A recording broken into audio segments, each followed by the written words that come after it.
Pashorak. There are an unfathomable number of beasts in Urkaya. Some are the size of a finger, others hundreds of hands wide. Lesser beasts are closer to the former. These are the many, many creatures too small and harmless to be considered true beasts, but not quite small enough to count as vermin. Since they're all related, it shouldn't come as a surprise that most lesser beasts end up falling into the same families as their larger brethren. Whether it's twin-tails, octoraptors, four-eyes and cyclops birds, buckfish, crawlers, so on and so forth. Even the monstrous Jacinto and Rojanan have some tiny relatives. That fucking horse that I hate. And, there's those mudfish things, too. Basically, if you keep your eyes open, it's not too hard to notice the patterns. That said, even if cataloging them was worth the effort, which it absolutely isn't, it would be futile. The animal landscape in Urkaya is constantly, rapidly changing. Every year, dozens of new types of beasts are born, and just as many others go extinct.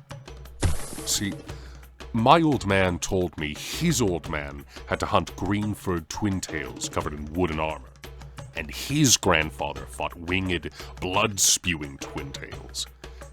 And during his father's time, there were no twin-tails at all, but flying insects with 1,000 legs. If the regular beasts change that quickly, I can't even begin to imagine how many lesser beasts are shuffled around every day.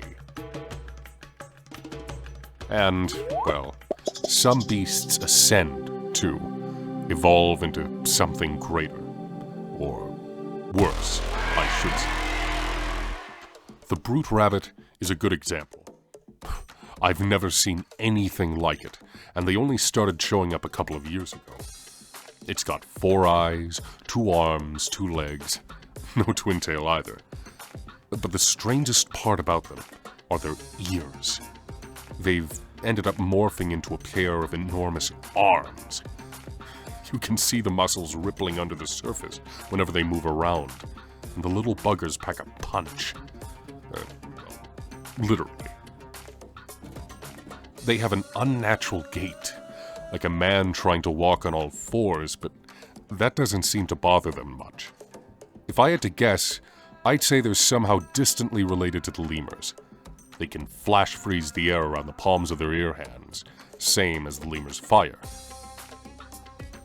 Anyway, maybe a year or 2 ago, a new rabbit started showing up in the valley. The hunters around Avel call it the Ogre rabbit. Those aren't lesser beasts. Not anymore. Even hunched over, they're about the size of a man, as big as a proper twin tail, but their arms are even bigger. Their ears, I mean.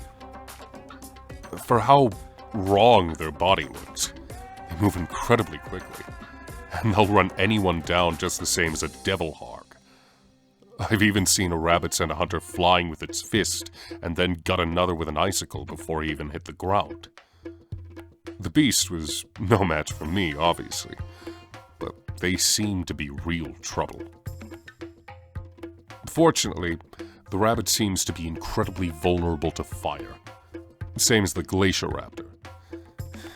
If we ever run into a third kind of frost beast, perhaps we can confirm if they all have this weakness.